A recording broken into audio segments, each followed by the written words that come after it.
അസ്സലാമു അലൈക്കും dear friends. ഇന്നത്തെ നമ്മുടെ സ്പെഷ്യൽ നിങ്ങൾ ആരും ഇതുവരെയും ട്രൈ ചെയ്ത് നോക്കിയിട്ടില്ലാത്ത ഒരു അടിപൊളി വെറൈറ്റി റെസിപ്പിയാണ്. നമ്മുടെ ഈ വീഡിയോ കണ്ടുകൊണ്ടിരിക്കുന്ന സമയത്ത് നിങ്ങൾക്ക് ഇഷ്ടപ്പെടുകയാണെങ്കിൽ ഒന്ന് ലൈക്ക് ചെയ്തേക്കണേ. അതുപോലെ തന്നെ നമ്മുടെ ഈ ചാനൽ ആദ്യമായിട്ട് കാണുന്നവരും ഇതുവരെയും സബ്സ്ക്രൈബ് ചെയ്യാത്തവരും പ്ലീസ് ഒന്ന് സബ്സ്ക്രൈബ് ചെയ്തേക്കണേ. ഞാനിടുന്ന വീഡിയോസ് ഉടനടി കിട്ടുന്നതിനായി സബ്സ്ക്രൈബ് ബട്ടന്റെ തൊട്ടടുത്ത് കാണുന്ന ബെല്ലൈക്കൺ കൂടി ക്ലിക്ക് ചെയ്തിട്ട് ഓൾ എന്ന ഓപ്ഷൻ എനേബിൾ ചെയ്യാനും മറക്കല്ലേ. ആദ്യം തന്നെ ഇതിനായിട്ട് ഒരു കടായിൽ 1 ടേബിൾ സ്പൂൺ ബട്ടറും 1 ടീസ്പൂൺ എണ്ണ കൂടി ഒഴിച്ചു കൊടുക്കാം. എണ്ണയും ബട്ടറും ഒന്ന് ചൂടായതിന് ശേഷം ഇതിലേക്ക് 1 ടേബിൾ സ്പൂൺ വെളുത്തുള്ളി അല്ലികൾ ചെറുതായിട്ട് കട്ട് ചെയ്തതും 1 ടേബിൾ സ്പൂൺ ഇഞ്ചി ചെറുതായിട്ട് കട്ട് ചെയ്തതും കൂടി ചേർത്ത് കൊടുക്കാം. ഇതിൻ്റെ കൂടെ തന്നെ 2 പച്ചമുളക് ചെറുതായിട്ട് അരിഞ്ഞതും കൂടി ചേർത്ത് കൊടുക്കാം. എരിവുള്ള പച്ചമുളകാണെന്നുണ്ടെങ്കിൽ ഒരെണ്ണം എടുത്താൽ മതിയാവും.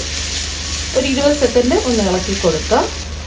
അപ്പോൾ 20 സെക്കൻഡ് ഒന്ന് ഇളക്കി കൊടുത്തതിന് ശേഷം 250 ഗ്രാം ചിക്കൻ കഷ്ണങ്ങൾ വേവിച്ച് എടുത്തിട്ടുള്ളത്, വേവിച്ചിട്ട് ചെറിയ കഷ്ണങ്ങളാക്കിയതാണ് എടുത്തിട്ടുള്ളത്. ഞാൻ വെള്ളമൊന്നും ചേർക്കാതെ ചിക്കൻ നല്ലതുപോലെ കഴുകി വൃത്തിയാക്കി എടുത്തതിന് ശേഷം ആവശ്യത്തിനുള്ള ഉപ്പും കുറച്ചൊരു 1/4 ടീസ്പൂൺ കുരുമുളക് പൊടിയും കൂടി ചേർത്തിട്ട് വെള്ളം വറ്റുന്നത് വരെ മൂടി വെച്ച് കുക്ക് ചെയ്തെടുത്തതിന് ശേഷം ആ ചിക്കൻ്റെ ചൂടൊക്കെ മാറിയിട്ട് കൈ കൊണ്ട് തന്നെ മുറിച്ച് എടുത്തിട്ടുള്ളതാണ് ചെറിയ ചെറിയ കഷ്ണങ്ങളായിട്ട്. ഒരു 10 സെക്കൻഡ് ഒന്ന് ഇളക്കി കൊടുത്തു.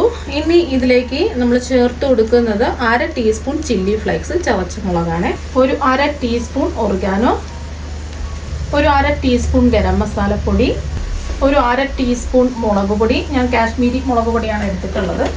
എരിവുള്ള മുളക് പൊടി വേണമെങ്കിലും എടുക്കാം, ഒരു 1/4 ടീസ്പൂൺ എടുക്കാം.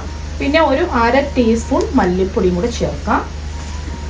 ഇനി ഒരു 1/4 ടീസ്പൂൺ കുരുമുളക് പൊടിയും കൂടി ചേർത്ത് കൊടുക്കാം. പിന്നെ ഒരു 1/2 ടീസ്പൂൺ ചാട്ട് മസാലയും കൂടി ചേർക്കാം. ചാട്ട് മസാല ഇല്ലാന്നുണ്ടെങ്കിൽ കുറച്ച് നാരങ്ങ നീര് ഒഴിച്ചു കൊടുത്താൽ മതി.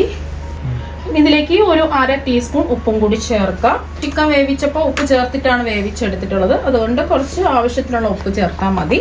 എല്ലാം കൂടിയിട്ട് ഒന്ന് ഇളക്കി കൊടുക്കാം.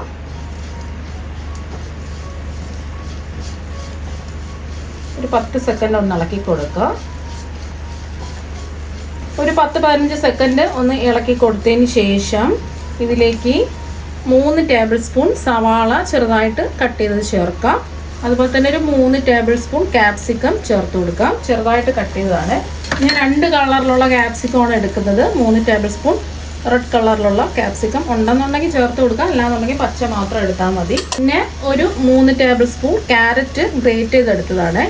ഗ്രേറ്റ് ചെയ്തടിക്കുകയോ പൊടി പൊടിയായിട്ട് കട്ട് ചെയ്തടിക്കുകയോ ചെയ്യാം. അതുപോലെ തന്നെ ഒരു 3 ടേബിൾ സ്പൂൺ ക്യാബേജ് നീളത്തിൽ അരിഞ്ഞെടുത്തതാണ്. ഇനി ഒന്ന് ഇളക്കി കൊടുക്കാം. 1 മിനിറ്റ് ഒന്ന് ഇളക്കി കൊടുക്കാം. Flame low to medium flame വെച്ച് കൊടുക്കുക. അധികം വേവിക്കേണ്ട ആവശ്യമൊന്നുമില്ല. അപ്പോൾ കുറച്ച് സമയം ഒന്ന് ഇളക്കി കൊടുത്തിട്ടുണ്ട്. ഇനി ഇതിലേക്ക് 1 ടേബിൾ സ്പൂൺ ടൊമാറ്റോ കെച്ചപ്പും കൂടി ചേർത്ത് കൊടുത്ത് ഒരു 30 സെക്കൻഡ് ഒന്ന് ഇളക്കി കൊടുക്കാം.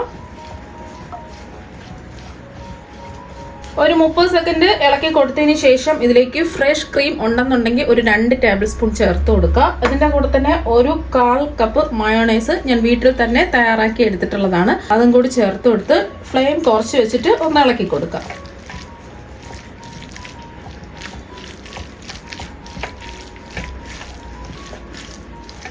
ഈ ഫില്ലിങ് ഒരു ക്രീമി ആയിട്ട് കിട്ടും, നല്ല ടേസ്റ്റാണ് ഈ ഫില്ലിങ്ങിന്.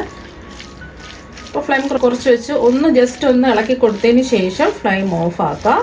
ഒരു 30 സെക്കൻഡ് ഒന്ന് ഇളക്കി കൊടുത്തതിന് ശേഷം ഇതിലേക്ക് നമുക്ക് കുറച്ച് ചീസ് ഗ്രേറ്റ് ചെയ്ത് ചേർത്ത് കൊടുക്കാം. ഒരു 1/2 കപ്പ് ചീസ് ഗ്രേറ്റ് ചെയ്ത് എടുത്തിട്ടുള്ളതാണ് ചേർത്ത് കൊടുക്കുന്നത്. അതും കൂടെ ചേർത്ത് ഒന്ന് ഇളക്കി കൊടുക്കാം. 10-20 സെക്കൻഡ് ഒന്ന് ഇളക്കി കൊടുക്കാം. അപ്പോൾ ഒരു 30 സെക്കൻഡും കൂടി ഇളക്കി കൊടുത്തു. ഇനി ഇതിലേക്ക് കുറച്ച് മല്ലിയില കട്ട് ചെയ്തതും കൂടി ചേർക്കാം. എന്നിട്ട് ഒന്ന് ഇളക്കി കൊടുക്കാം. അപ്പം നമ്മുടെ ക്രീമി ആയിട്ടുള്ള നല്ല ടേസ്റ്റി ആയിട്ടുള്ള ഫില്ലിങ് ഇവിടെ റെഡി ആയിട്ടുണ്ട്. ഈ ഒരു സമയം ചൂട് മാറാൻ വേണ്ടിയിട്ട് നമുക്ക് മാറ്റി വയ്ക്കാം. ഞാനിപ്പോൾ കുറച്ച് ബ്രെഡിൻ്റെ 4 വശത്തുള്ള ബ്രൗൺ ഭാഗം കട്ട് ചെയ്ത് എടുത്തിട്ടുണ്ട്. ബ്രെഡിൻ്റെ ബ്രൗൺ ഭാഗം കട്ട് ചെയ്തെടുത്തത് മിക്സിയുടെ ജാറിലിട്ടിട്ട് ജസ്റ്റ് ഒന്ന് പൊടിച്ചെടുത്ത് വെച്ചിട്ടുണ്ട്. ഇപ്പം ഞാൻ ഒരു സ്ലൈസ് ബ്രെഡ് എടുത്തു. നമ്മുടെ ഫില്ലിങ് നല്ലതുപോലെ ചൂട് മാറിയിട്ടുണ്ട്. ഇനി ബ്രെഡിലേക്ക് എല്ലാ ഭാഗത്തും ഒന്ന് അപ്ലൈ ചെയ്ത് കൊടുക്കാം.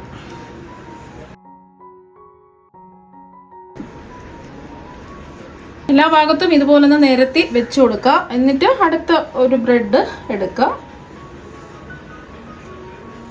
ഇതിൻ്റെ മുകളിലായിട്ട് വെച്ച് കൊടുത്തതിന് ശേഷം ജസ്റ്റ് കൈ വെച്ചിട്ട് ഒന്ന് പ്രസ് ചെയ്ത് കൊടുക്കുക. എന്നിട്ട് ഇത് 3ആയിട്ടൊന്ന് കട്ട് ചെയ്യാം. ഇനി ഇത് 3 കഷ്ണങ്ങളായിട്ട് കട്ട് ചെയ്തെടുക്കാം.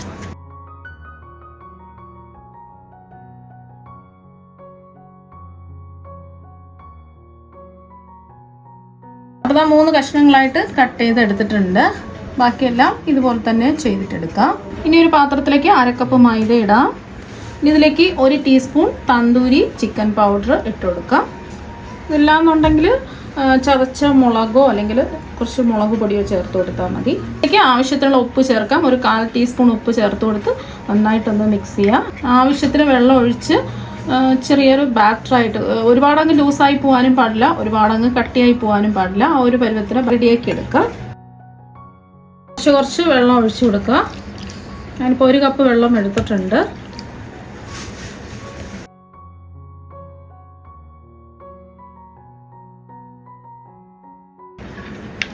ഞാനിപ്പോൾ ഇതിലേക്ക് 1/4 കപ്പ് വെള്ളമാണ് ഒഴിച്ചു കൊടുത്തിട്ടുള്ളത്. നമ്മുടെ ബാറ്റർ ഇത് റെഡി ആയിട്ടുണ്ട്. ഇനി ഇതുപോലത്തെ ഒരെണ്ണം എടുക്കുക. ഫില്ലിംഗ് ഒക്കെ വെച്ച് ഒരു ബ്രെഡിൻ്റെ പീസ് എടുക്കുക. എന്നിട്ട് എല്ലാ ഭാഗവും ഒന്ന് ഡിപ്പ് ചെയ്ത് കൊടുക്കുക.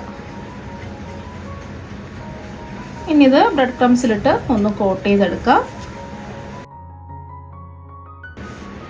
ബ്രെഡ് ക്രംസ് എല്ലാ ഭാഗത്തും ആക്കി കൊടുക്കുക. അപ്പോൾ ഇതുപോലെ ബാക്കിയെല്ലാം റെഡിയാക്കി എടുക്കുക. ഇനി ചൂടായി കിടക്കുന്ന എണ്ണയിലേക്ക് ഓരോന്നായിട്ട് ഇട്ട് കൊടുക്കുക. ഒരു വശം ഒന്ന് മുരിഞ്ഞു വരുന്ന സമയത്ത് തിരിച്ചിട്ട് കൊടുക്കുക.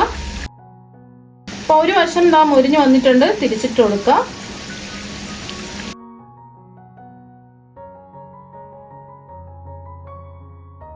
ഈ വശവും നല്ലതുപോലെ ഒന്ന് മുരിഞ്ഞു വരട്ടെ. അപ്പോൾ 2 വശവും നല്ലതുപോലെ മുരിഞ്ഞു വന്നിട്ടുണ്ട്. ഇനി നമുക്ക് എണ്ണയിൽ നിന്നങ്ങ് കോരി മാറ്റാം. ബാക്കിയിരിക്കുന്നതും ഇതുപോലെ തന്നെ നമുക്ക് ഫ്രൈ ചെയ്തെടുക്കാം. അപ്പോൾ അതെല്ലാം ഫ്രൈ ചെയ്തെടുത്തിട്ടുണ്ട്. നല്ല അടിപൊളി ടേസ്റ്റാണ്. ഇതൊരെണ്ണം കഴിച്ചാൽ മാത്രം മതി വയറ് നിറയാൻ വേണ്ടിയിട്ട്. നല്ല ക്രിസ്പി ആയിട്ടാണ് ഇരിക്കുന്നത് പുറം ഭാഗം.